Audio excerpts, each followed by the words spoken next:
हरे कृष्ण कृष्ण कृष्ण हरे हरे, हरे राम राम राम हरे हरे।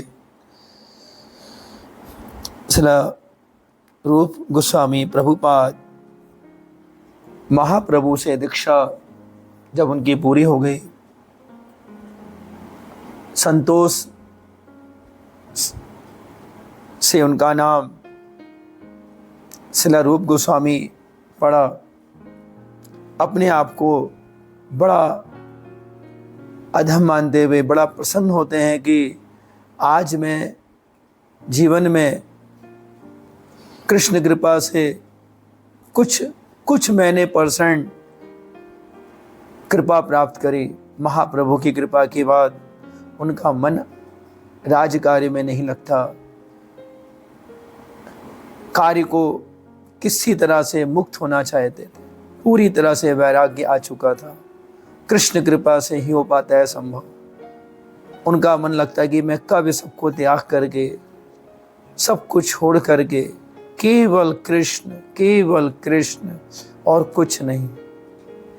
हम आपसे बार बार एक शब्द को कह दें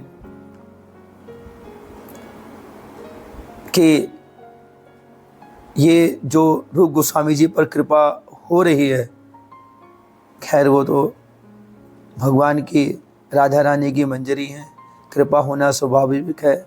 ये तो हमें इस संसार के द्वारा एक लीला है जो हम उसको समझ रहे हैं, ताकि हम में से कोई शायद भगवान उस पर कृपा करें, हम भी ऐसा बन सकें। तो रूप गोस्वामी जी का जो पूरा विरक्त था, सब कुछ छोड़ करके जाना, इतनी बड़ी पोस्ट आज के ज़माने में किसी के पास थोड़ा घर मकान पैसा तो बहुत घंड, उसे अभिमान घमंड इतना होता है कि हम क्या कहें। वो अपने आप को शहंशाह समझता है। और कोई अगर किसी राज्य का नहीं, केंद्रीय मंत्री, सोचिए कि इतनी बड़ी पोस्ट, फाइनेंस मिनिस्टर, वित्तीय मंत्री उस देश के, राशि ठाट बाट से रहना, सोने आभूषणों के वस्त्रों को पहनना, सोने चांदी के बर्तनों में खाना, दिनचर्या ऐसी कि जिसका हम कभी सपने में भी नहीं सोच सकते, ऐसा इस तरह का ऐश्वर्य। लेकिन उनका कोई मन नहीं है, किसी प्रकार में उनकी आसक्ति नहीं है। बस अब लगता था कि अब सब कुछ छोड़ देना। तो मैं आपको बार बार कह दूं, ये तो कृपा भगवान ही करेंगे तभी हो पाएगा। कोई बहुत बड़ा बिरला है जिस पर भगवान की कृपा होती है। इस तरह की वैराग्य, इस तरह का सब कुछ त्याग देना, तो गोस्वामी जी पर कृपा है। भागवत गीता में, अब मैं कितनी बार कहता हूँ कि श्रीमद् भागवत गीता जरूर पढ़ें। श्रीमद् भागवत गीता वास्तविकता तो यह है कि हमें अपने जीवन जीने का सही तरीका मालूम पड़ता है। हम श्रीमद् भागवत गीता को नहीं पढ़ते हैं, ये हमारा ही दुर्भाग्य है। मैं अपने बार बार जिससे मिलता हूँ सबसे कहता हूँ, कथा के द्वारा और क्लास होती है तो क्लास के द्वारा, कि भागवत गीता जरूर पढ़ें। हम आपको बता दें, जितने भी धर्म हैं, हम किसी धर्म का वो नहीं विरोध करते, लेकिन हर धर्म की एक खास बात ये है, कोई भी धर्म हो, हर धर्म की जो किताबें हैं एक उच्च सीमा पे हैं। जैसे अगर हम मुस्लिम धर्म को कहें तो उनके यहाँ कुरान उनकी सबसे सर्वोच्च बुक होती है। क्रिश्चियन में गए हैं तो सर्वोच्च बुक उनकी जो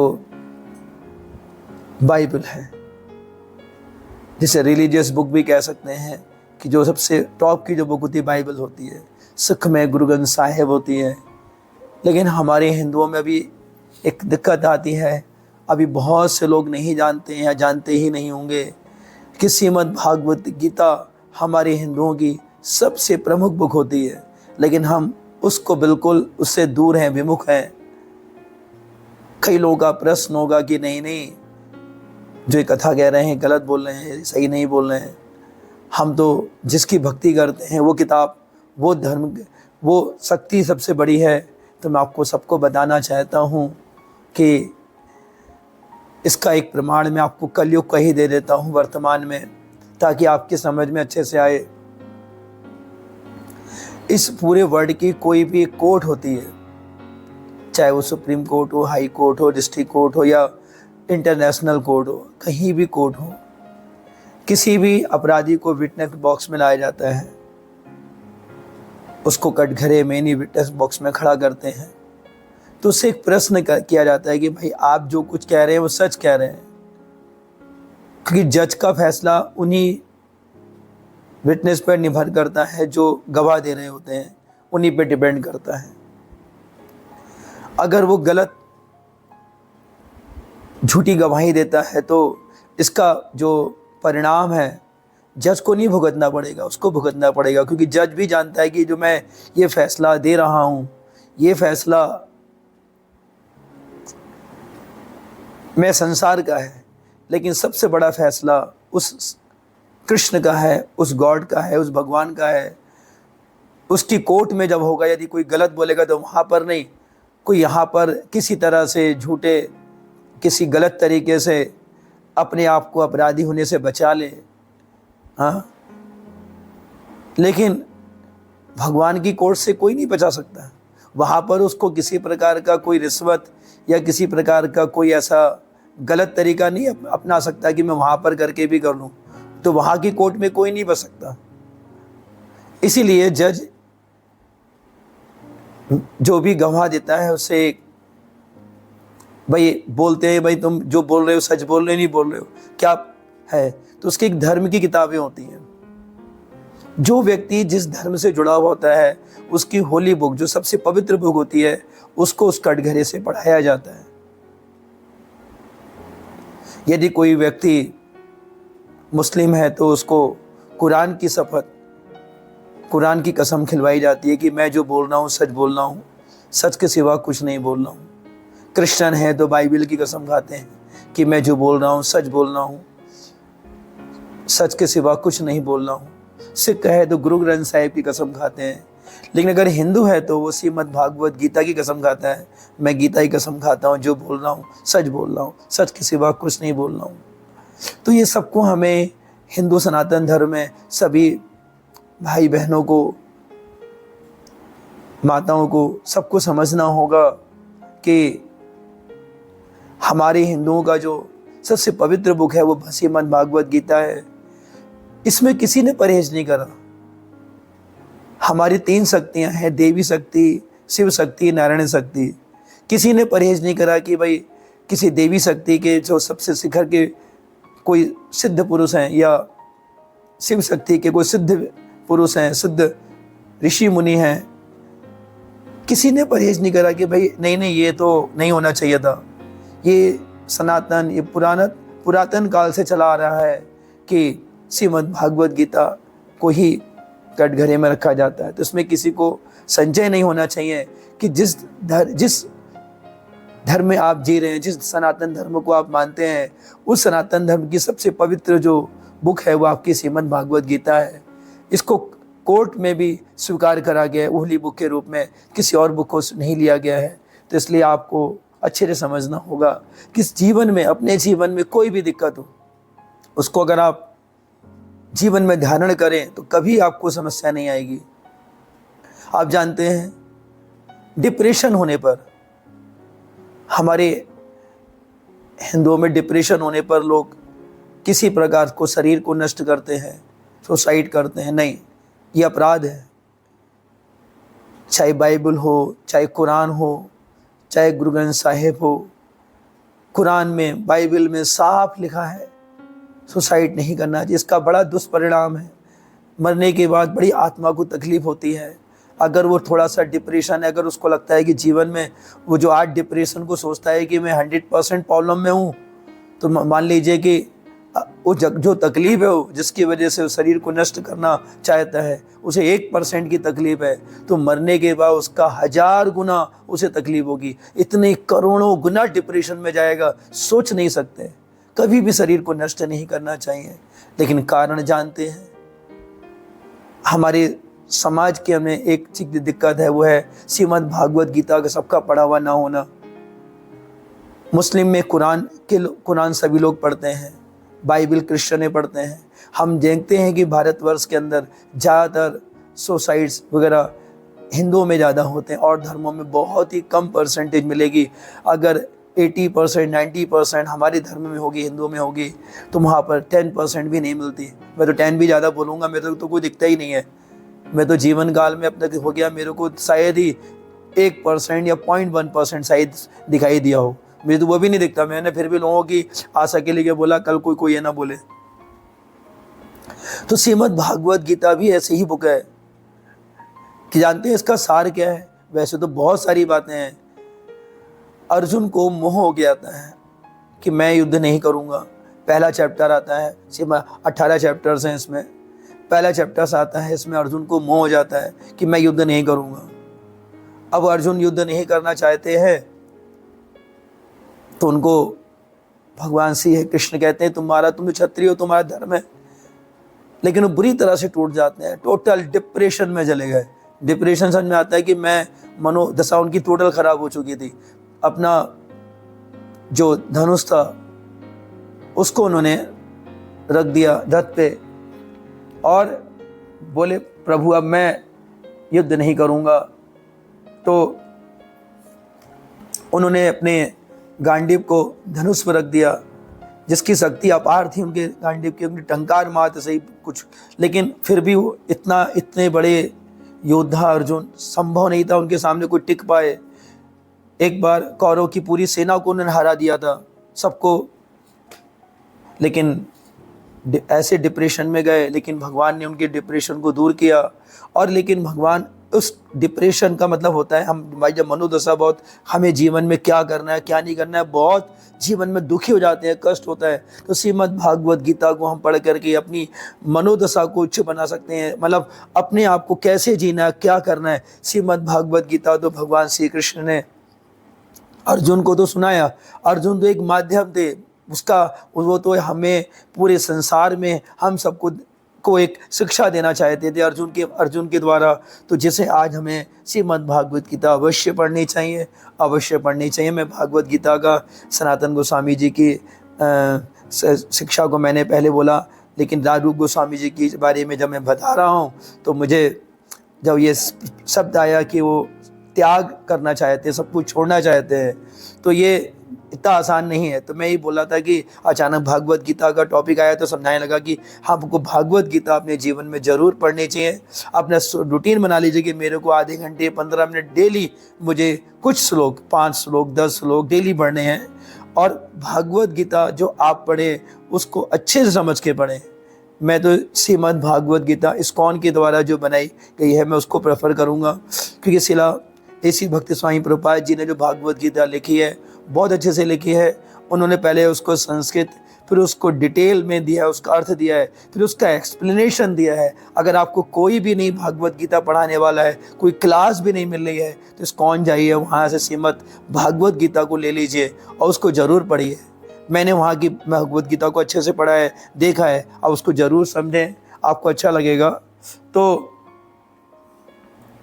भगवान कहते हैं ये 7वें अध्याय के 19वें चैप्टर में, जैसे बोल रहा था ना मैं, बहुनाम जन्म दामन्ते ज्ञानवान मान प्रपदते वासुदेव सर्वमिति सा महात्मा सदुर्लभ।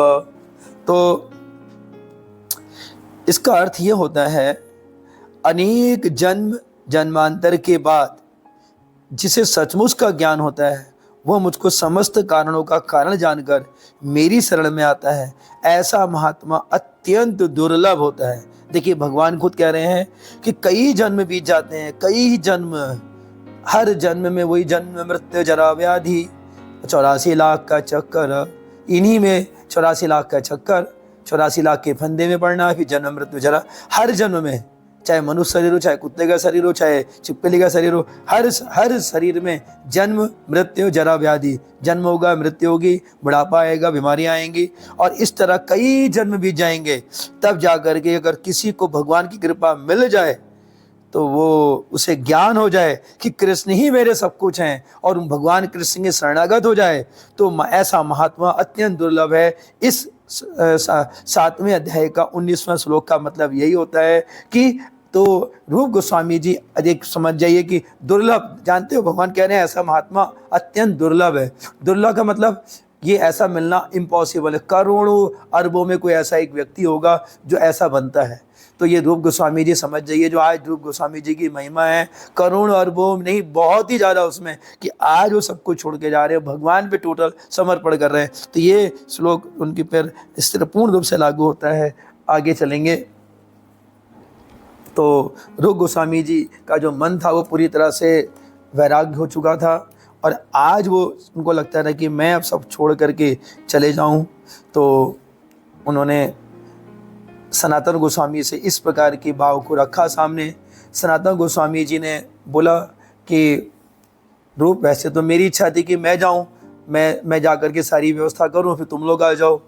तो रूप गोस्वामी जी कहते हैं, देखिए आपकी बहुत बड़ी जिम्मेदारी है, वैसे आप मेरे अग्रज हैं, बड़े हैं, आप जैसी मुझे आज्ञा देंगे मैं उसको वैसे ही मानूंगा। मैं आपको गुरु तत्व की तरह मानता हूँ, आप मेरे भाई हैं, तो मैं इसको मना नहीं कर सकता। लेकिन मेरी थोड़ा सा एक परामर्श है कि मैं छोटा हूँ, आपसे कहना चाहता हूँ कि आपकी बहुत बड़ी जिम्मेदारी है। तो आप देश के प्रधानमंत्री हैं, आप पर राजा का बहुत बड़ा विश्वास है, राजा ने आपको बहुत सारा कार्य भी दे रखा है। अगर आपका इस समय चले जाना और हम सबका भी साथ चले आना तो राजा को शक हो जाएगा कि अभी उनका जो इस समय उड़ीसा के साथ उनका संबंध ठीक नहीं चल रहा है। वो ये समझेंगे कि उड़ीसा के हिंदू राजा के साथ मिलकर के हमने जानबूझ करके उनको संकट में डाल दिया है। इससे वो हमारे परिवार और हम लोग को बहुत ज़्यादा अत्याचार भी कर सकते हैं। इसलिए हमारी संसार त्यागने की जो योजना है वो पूरी तरह से खटाई में पड़ जाएगी, दिक्कत में पड़ जाएगी।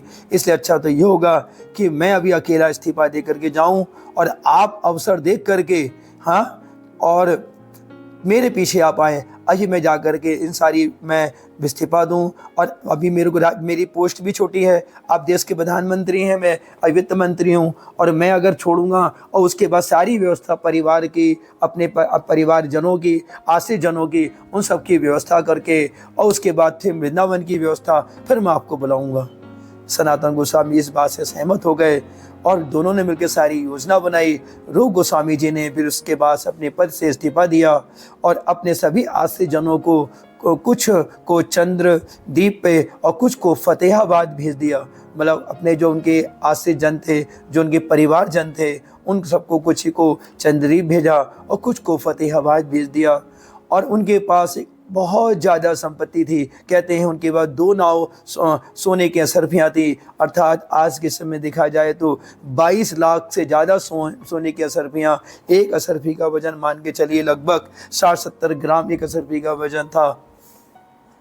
उन्होंने वो सारी जो भी संपत्तियां थी उन संपत्तियों का जो आधा था वो सभी संपत्तियों का अपने ब्राह्मणों वैष्णवों में सब में बांट दिया, और उसका जो 25% धन था, 25% जो असरफियाँ थी वो अपने परिवार को दे दिया ताकि वो अपनी जीविका को संभाल सके।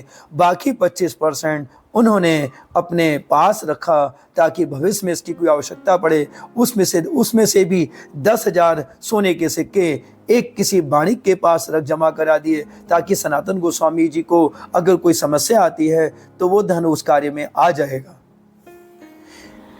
इस समय इस प्रकार जो है रूप गोस्वामी जी ने अपना सारी व्यवस्था करके, परिवार की व्यवस्था, धन की व्यवस्था करके इसके बाद वो महाप्रभु के बारे में मालूम पड़ाया कि महाप्रभु इस समय कहाँ पर हैं। तो समाचार मिला कि महाप्रभु झारखंड के रास्ते वृंदावन जा रहे हैं। तो उन्होंने भी उस झारखंड के रास्ते वृंदावन जाना आरंभ कर दिया। साथ में उनके छोटे भाई अनुपम बल्लभ भी थे। वो भी चाहते थे कि मैं भी अब सब कुछ छोड़ दूं और श्री कृष्ण की श्री भक्ति करूं, महाप्रभु का संग मिले। वो भी बिल्कुल तरह से रूप और सनातन गोस्वामी की तरह ही भगवान में लीन होना चाहते थे। इसलिए दोनों भाई, छोटे अनुपम और जो रूप गोस्वामी जी थे, दोनों साथ में चल दिए। और उस समय उन्हें एक गोपनीय पत्र द्वारा एक जानकारी मिली कि उनको सनातन गोस्वामी जी को राजा ने बंदी बना दिया है, तो सनातन गोस्वामी जी के लिए उन्होंने एक पत्र उस तुरंत सुझाव भेजा कि भाई आप सनातन गोस्वामी जी को ये पत्र दे देना कि मैंने 10,000 स्वर्ण मुद्राएं किसी के पास रखी हैं, उसको आपके जो वहाँ का जेलर है उसको दे करके वहाँ से किसी तरह निकलने का प्रयास कीजिए। तो रूप गोस्वामी जी ने पत्र उसको दे करके विदा कर दिया ताकि सनातन वहाँ से रिहा हो जाएं। इस तरह रूप गोस्वामी जी ने अपना जो है गृह त्याग और आगे महाप्रभु से मिलने को चल दिए। अगली कथा हम महाप्रभु से मिलने की बनाएंगे कि महाप्रभु से उनका मिलन कैसे हुआ और उनके महाप्रभु की कुछ शिक्षाएं भी थी उसमें, वो भी हम सुनेंगे। तब तक के लिए हरे कृष्णा।